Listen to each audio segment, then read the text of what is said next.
Hey there, Lisa the Love Coach here, founder of LoveQuest Coaching, and today I am talking to you about should I end my relationship? Not me. I'm engaged, happy, all this, but I often get people asking me, Lisa, I'm in something and I don't know if I should end it and I don't know what I should do and I'm so confused. So I wanted to come on and give you some tips about what you must be thinking like if you are asking the question, should you end your relationship? And one, I want you to know that it's a normal question to ask, right? I asked the question when I was in a relationship prior to the relationship I am now. Oftentimes I would find myself like, should I even be in this? I don't even know what I'm doing in this relationship. So I wanted to come on here because it is a common question. It's a time of evaluation. Everybody goes through it in their relationship, and you should, right? So it's a good thing when you're asking that question, like, what am I doing in this relationship? Is it nourishing me? Do I feel like I'm being my best in my life in this relationship? Where is it heading? Is it on the same page as me? So these are all viable questions. So when you're sitting here like, should I end my relationship? Let's talk about different kinds of relationships and different reasons about like what would inspire somebody to want to end a relationship. Number one, the relationship is toxic. If you have this on again, off again, you don't know where you stand, there's all this ambivalence, there's this chasing, insecure energy to it, and you're finding that you don't feel good, maybe physically, you feel run down, you feel like you can't focus on your work, your friends are like nowhere to be found, nobody's really asking you to hang out anymore. It's a sign that you're probably not in a healthy, harmonious relationship, and you should consider ending that relationship. Life is too short for bullshit, wasting time in relationships that are not serving us. It is not healthy. It is not going to um, push you forward in your life. If anything, it's going to keep you stuck and stagnant. And if you are in a relationship where you're waiting for the other person to change, that is a sign that you should leave the relationship. And a lot of people then say, well, I invested so much time in this person and I don't want to start all over from scratch. Well, let me share a little story. I was in a relationship for 4.5 years after my divorce. So I was married for 17 years, got divorced, took a year off to heal and to process and to just really build myself up again.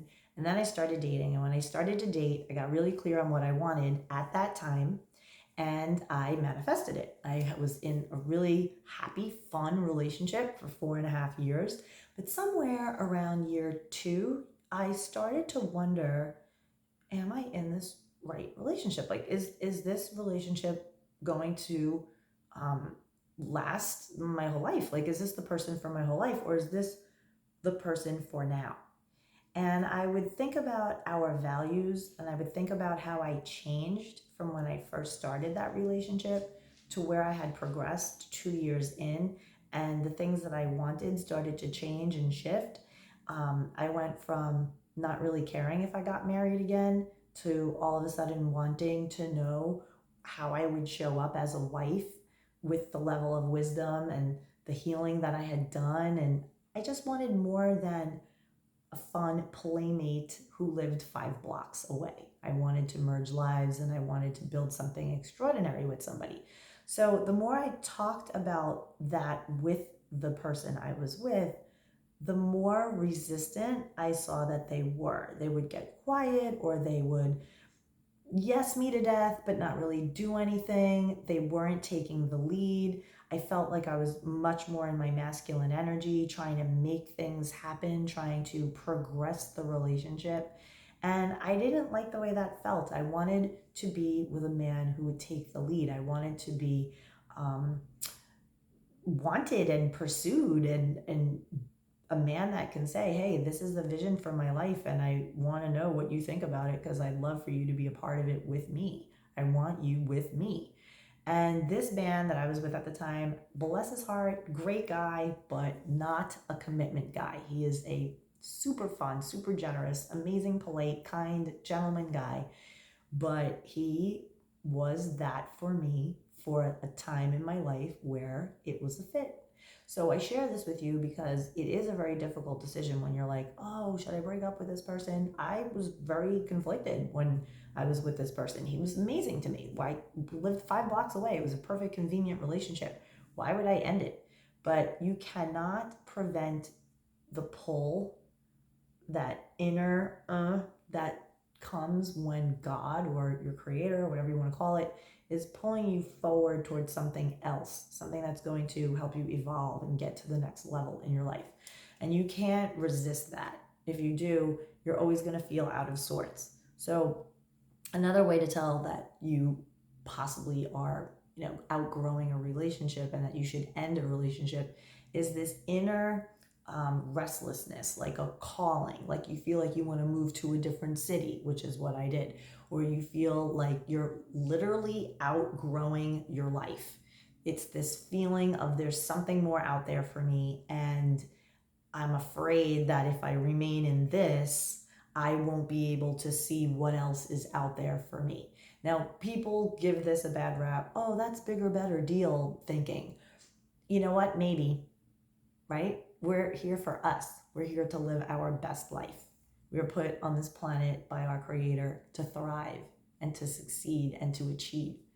And so don't let other people who are not leveled up and are not aligned with your level of where you are in your evolution of your path on life to talk down to you about what it is that you want to do with your life.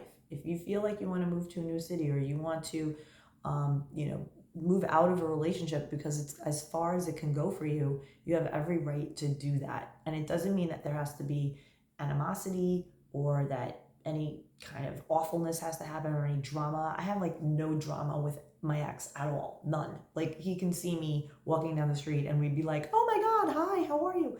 Like there was no shadiness. There was always respect and love. We just outgrew each other, and that happens. A lot of people want to cling to people that they've outgrown because they've invested so much time in them.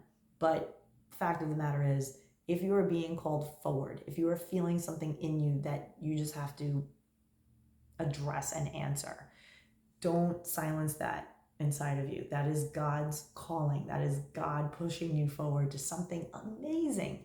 So I promise you, if you make that decision, and I know it is not an easy one to make, of whether or not to stay in a relationship, really search your soul. Really sit there, write out a list of pros and cons, get clear on what it is you want out of your life 5-10 years from now, and get really honest with yourself and see if this person is on the same page as you. And if you're not, honey, that's an uphill battle, and you're not going to be able to withstand that resistance for much further.